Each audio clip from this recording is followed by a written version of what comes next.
കനത്ത മഴയിൽ പത്തനംതിട്ട അച്ചൻകോവിലാറ്റിലെ ജലനിരപ്പ് ഉയരുന്നുവെന്ന വാർത്ത. ഇതേ തുടർന്ന് കോന്നി ആവണിപ്പാറയിലെ ഉന്നതിവാസികൾ ഒറ്റപ്പെട്ടു പോയി. ഉന്നതിയിൽ നിന്ന് പുറം ലോകത്തേക്ക് എത്തിക്കാൻ സാഹസിക യാത്ര ഇപ്പോൾ നടത്തേണ്ടി വരുന്നു എന്നാണ് മനസ്സിലാകുന്നത്.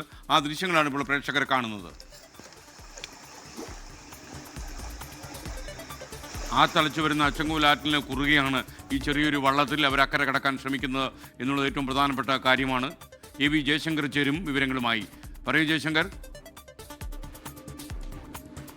Good morning S K N. ഈ പത്തനംതിട്ട ജില്ലയിൽ ശക്തമായ മഴ തുടരുകയാണ്. ഇതിനിടയിലാണ് ഈ അച്ചൻകോവിലാറ്റിൽ ജലനിരപ്പ് ക്രമാതീതമായി ഉയർന്നത്. ഈ ജലനിരപ്പ് ഉയർന്നതുകൂടിയാണ് ഈ ആവണിപ്പാറ ഉന്നതിയുമായി ബന്ധപ്പെട്ട ആ ഉന്നതിയിലുള്ള 35ഓളം കുടുംബങ്ങൾ ഏറെക്കുറെ ഒറ്റപ്പെട്ട അവസ്ഥയിൽ കഴിയേണ്ട സാഹചര്യം വരുന്നത്. ഇവർക്ക് പുറം ലോകവുമായി ബന്ധപ്പെടാൻ കഴിയുന്നത് ഒരു വള്ളത്തിലൂടെ ഉള്ള യാത്രയിലൂടെ മാത്രമാണ്.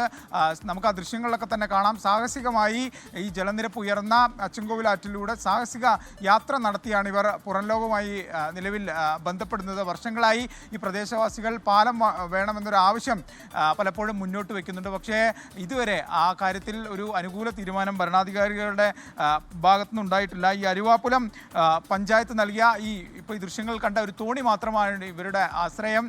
ഇത്രയും ജലനിരപ്പ് ഇങ്ങനെ ഉയരുമ്പോൾ ഈ തോണിയിൽ പോകുമ്പോൾ അപകട സാധ്യത ഏറെയാണ്. 35ഓളം കുടുംബങ്ങളാണ് ഈ ഉന്നതിയിൽ താമസിക്കുന്ന. ഇത്രയും കുടുംബങ്ങൾ ഏറെക്കുറെ ഒറ്റപ്പെട്ട സാഹചര്യത്തിലാണുള്ളത്. ഈ മഴക്കാലത്ത് എല്ലാ വർഷങ്ങളിലും ഇവർ ഈ സമാനമായുള്ള ദുരന്തം അനുഭവിക്കുന്ന ഒരു കൂട്ടം മനുഷ്യരാണ്. ഒന്ന് വെള്ളം കയറിയാൽ പുറം ലോകവുമായുള്ള ബന്ധമൊക്കെ തന്നെ ഈ മനുഷ്യർക്ക് നഷ്ടപ്പെടും. പിന്നീട് ഏക ആശ്രയം ഈ ഒരു തോണി മാത്രമാണ്. എന്തായാലും വലിയ പ്രതിസന്ധിയാണ് ഈ മനുഷ്യർക്ക് ഈ വർഷവും അനുഭവപ്പെടുന്നത്.